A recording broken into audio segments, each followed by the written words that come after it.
Thank you. Thank you very much for that kind introduction. And let me begin by thanking Chairman Bazara and the Yemeni Businessmen's Club for joining with us in this program today, along with our other partners, the حوكمة Institute, the International Finance Corporation, the Global Corporate Governance Forum, and of course, all of our important sponsors who are listed in the back of the room. We do appreciate that support, and without the vital support of the private sector, both financially and in lending their names to this initiative, it would be very difficult to carry it out. Mr. Minister, that was a terrific opening speech. You took away half of my speech, which is good because I don't have so much time to say everything I wanted to say, but you said it so well, I can build on your introduction. What I thought I would do would be to just talk briefly about four things. What is corporate governance? The developing of institutions and how that's important to the development of countries. The role of the government, to which the minister has already spoken. And then something about the duties of the corporate director. And then finally, what's in it for business? What's in it for the firm, for the company? Why is it important at the company level? And I'll try to keep my remarks brief because we have a full day and other excellent speakers coming. The reason I wanted to start speaking just briefly about what is corporate governance is because often we can make this subject very complicated, and it doesn't need to be. At its basic and at its most, at the core of it, corporate governance, especially for the firm, whether that's a family firm, a state-owned firm, a listed company, or a large privately owned firm. At its core, corporate governance is simply about steering and directing the company. And in fact, the origin of the word governance comes from the Greek, and it means exactly that, to steer. Many people take the term governance to mean to direct or to control. But for good governance to work, it has to be a system whereby the board, the management, and the other stakeholders have a common vision of where the company wants to go. And the best governed companies are those that build this governance consensus, the sense of where and how to build a company that will, at its end, add value to the owners, to the society, to the country. Another thing that governance does is it sends an important signal to markets.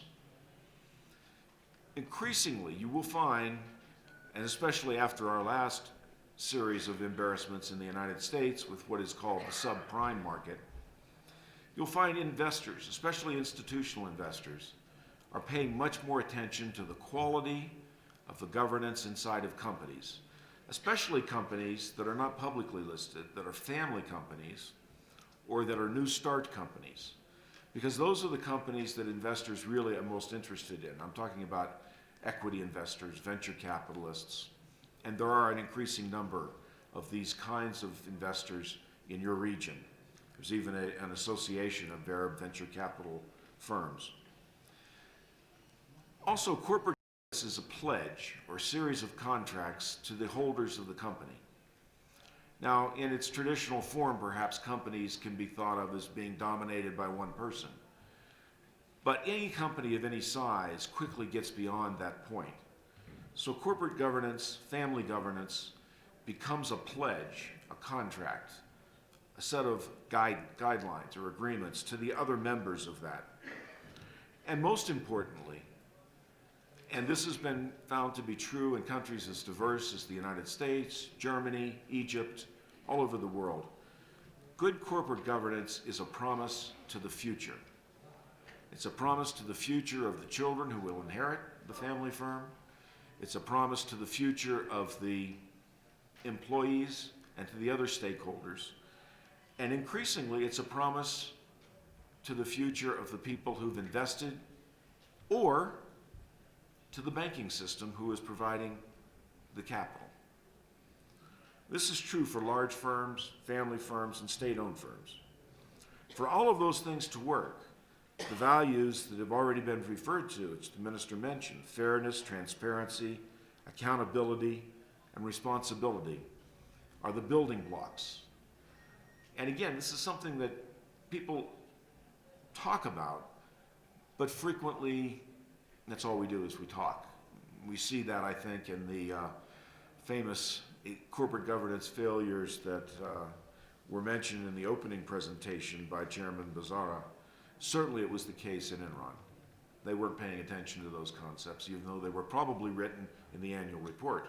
But that's all they were done. They were written in the annual report and passed out. They weren't lived.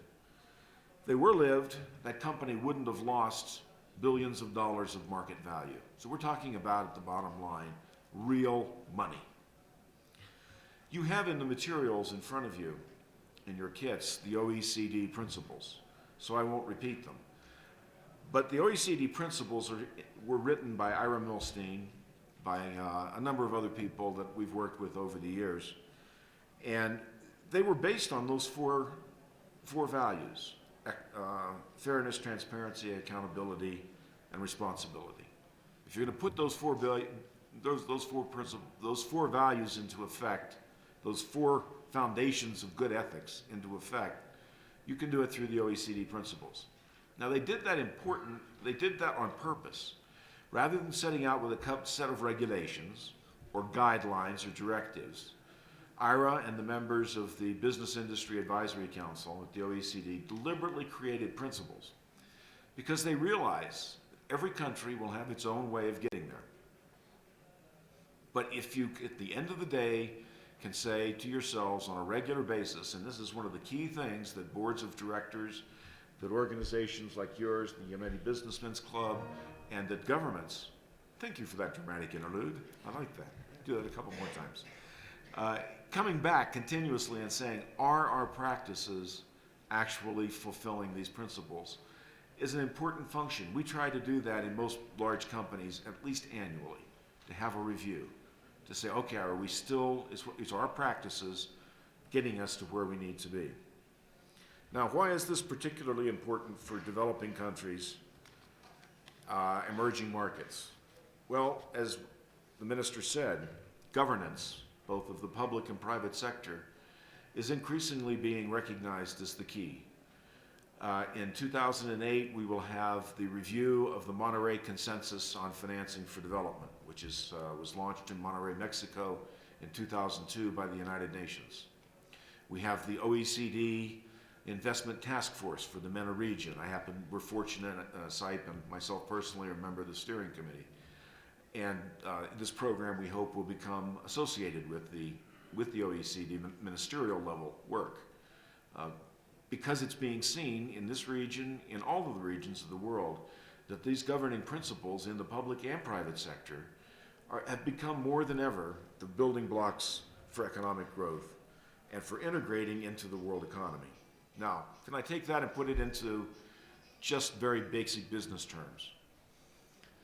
A friend of ours from Egypt, a very good venture capitalist named Tariq Youssef, said, it's about deal flow. Deal flow. How many deals, he's a venture capitalist, how many deals come across his desk that he can put money into? At the end of the day, if the companies aren't producing fundable, bankable, investable deals, all the rest of this doesn't work. And to get there, there is a really big role for government in all of the institutions that you mentioned. You've got to have those external constraints, you've got to have the laws and regulations. At the end of the day, it's the private sector putting in place the internal practices on a company-by-company basis, and it's the government creating the level playing field so that everybody has an incentive to live by the same rules. There's a really very, very famous economist by the name of Douglas North who got the Nobel Prize in economics for talking about the key importance of these legal institutions. And like most brilliant Nobel Prize winners, Doug at the core took a very simple idea and built it into an elaborate framework. But the simple idea is that the foundation of all economic growth over time is being able to enter into contracts. Contracts between people that don't know each other, that don't have family relationships. And for good contracting to work, companies have to be well governed. That's what's behind it.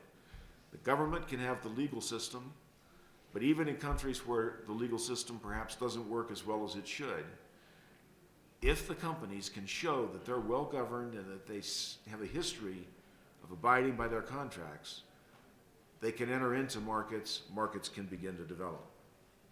And to do that, the role of the board of directors in any size company, whether it's a small family firm, a medium-sized company that's growing and trying to attract new sources of capital, debt and equity, they've got three duties that they've got to fulfill, those directors, in order to make those contracts viable, in order to be able to build their firm. The first is the duty of care. And we'll be talking a lot about that during the course of the program that we're launching on. But at its core, the duty of care means that it is the responsibility of the director to care for the company, to be knowledgeable about the major issues, the major decisions, the underlying indicators of the company's value. You talked about the accounting systems. We have to have sound, transparent, good information, but the directors then have to really look into it. Second, and perhaps even more importantly, is the duty of loyalty. Directors have to be loyal to the best interests of the company. This is a difficult one because many people, especially those that are representing others who may be large investors, feel that their primary loyalty should be to the investor, the person that put them there. It's not. The duty of loyalty is to the duty of the well-being of the company. And if all of the directors don't live by that, you're not at the end of the day going to have a well-governed company. And then the final duty is the duty of saying no sometimes. And that's especially difficult in small or medium-sized or even large family firms with very strong leadership. Sometimes it's tough to say your mind, to really speak truth to power, as they say. But those three duties, there are volumes and volumes and volumes have been written about them. The famous sage of Omaha, who I'm sure you've all heard of, Warren Buffett of Hathaway, that's basically the three things that he lives by. And he's done extraordinarily well. Now, what do you get out of it at the firm? Obviously, if you're a listed company or a company that wants to be listed, you have to do these things in order to satisfy investors. But let's say that you're like many of the companies in the region, or increasingly in the United States. We have many very large private firms. What do those firms get out of these business practices? First and foremost, they get a better understanding of risk. If you really have the duty of care and the duty of loyalty, if you put in place a sound board with independent directors who are bringing knowledge and outside points of view, you understand risk better. I wish Countrywide Financial, our subprime lender in the United States, had practiced some of this. It could have saved some $1 trillion of market value, but obviously they didn't. But it's asking questions and not just going along. The benefit to that is sound risk management. The improved performance that results from corporate governance is not automatic. There's a growth industry of scholars out there who are trying to write books to prove that well-governed companies are companies that do well economically. There are some well-governed companies that do well economically, that's for sure. But whether or not they do, it comes back to the business judgment, the duty of care of those board members, and the quality of innovation and the quality of the company. So it's not an automatic, it's something you have to work at. But if you do work at it, you can make lots of money using these kinds of systems. One of the reasons that the IFC is here today is because they see that as a key part of their investment strategy. When the IFC gets involved in an equity injection in a company, they want to know that it's well governed. There are now people who are looking at companies that may not be well governed. They're saying, okay, I'll take a small stake in that company, improve its governance, and as a result, I'll make some extra money. So there's a business principle behind this. And then finally, in my last point, we found this to be particularly true in conferences like this that we've done in Egypt, Lebanon, and other countries. As your companies grow and they pass from generation to generation, the family governance of the firm becomes extremely important. In Germany and the United States, we found that the biggest danger to well-established companies is when it goes from the second generation to the third generation.